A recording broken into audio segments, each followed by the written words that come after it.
जो रिटायरमेंट वाला पोर्टफोलियो आपने शेयर किया था उसमें आपने मेंशन किया था 2,500 आप डाल रहे हैं पराग पारी फ्लेक्सी कैप में, 2,000 निप्पॉन इंडिया स्मॉल कैप में, 2,000 एचडीएफसी मिड कैप में और 1,000 मल्टी एसेट में। यानी रिटायरमेंट के लिए जो आप पोर्टफोलियो आपने रखा हुआ है उसमें आपका 7,500 की एसआईपी जा रही है। अब आपने भी बताया कि निप्पॉन इंडिया स्मॉल कैप में आपके 3,000 की एसआईपी है, तो एलोकेशन चेंज है क्या जो आपने शेयर किया था हमारे साथ? नहीं मैम, सेम यही है, बस हम ज्वाइंट करके बताए थे। हमने 2 प्लान आपको दिए, एक वेडिंग का है और एक रिटायरमेंट प्लान है। रिटायरमेंट हाँ, लेकिन जो आपका शादी वाला प्लान है उसमें आपके पास एग्जैक्टली शादी वाला आपने पोर्टफोलियो दिया, उसमें आपके पास Quant flexi cap, Quant small cap, Motilal Oswal mid cap और Mirae asset large mid cap है, राइट? जी मैम। ओके, ठीक है। तो जो टोटल एसआईपी है इनकी 15,000 की है, 2 डिफरेंट गोल्स, 1,20,000 का इनका पोर्टफोलियो का वैल्यू है, सालाना 10% स्टेप अप। जानना चाहते हैं कि क्या ये गोल हासिल होंगे? एक 28 इयर्स में है रिटायरमेंट का और 25 इयर्स में है डॉटर की शादी का। तो 15 साल में करीब 1.5 करोड़ हो जाएगा, अज्यूमिंग 12% रिटर्न। एक्चुअली इनका सवाल आया है कि इसमें 15% मुझे रिटर्न आ सकता है। वो आपकी किस्मत है, अगर आ गया तो बहुत अच्छा, बट ऐसा है कि हम 15% के हिसाब से कैलकुलेशन नहीं करेंगे, क्योंकि मतलब 15% काफी ज्यादा होता है। और जैसे कि देखा गया है कि जो एसआईपी के रिटर्न्स हैं वो एक्चुअली फॉल कर रहे हैं over the years, right? So I will say B conservative and always plan conservatively, but अगर आपको आ गया तो बहुत बढ़िया। नाउ जो आपका पोर्टफोलियो है उसमें आपके पास जो रिटायरमेंट का जो पोर्टफोलियो है उसमें कोई प्रॉब्लम नहीं है।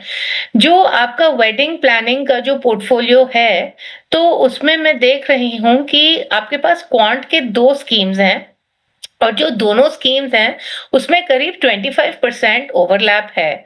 सो जनरली जब हम डाइवर्सिफाई करने की कोशिश कर रहे हैं, वाइल आपने एक स्मॉल कैप और एक फ्लेक्सी कैप चूज किया है, it is also very important that you should choose different fund houses so that you get the diversification in the style of management and you are avoiding overlap. So I will just say कि ये जो आपके दोनों schemes है ना, quant small cap and quant flexi cap, इसको आप quant small cap में ही आप consolidate कर सकते हैं। आपको honestly 4 schemes की जरूरत नहीं है, तो एक ही में quant small cap में कर सकते हैं।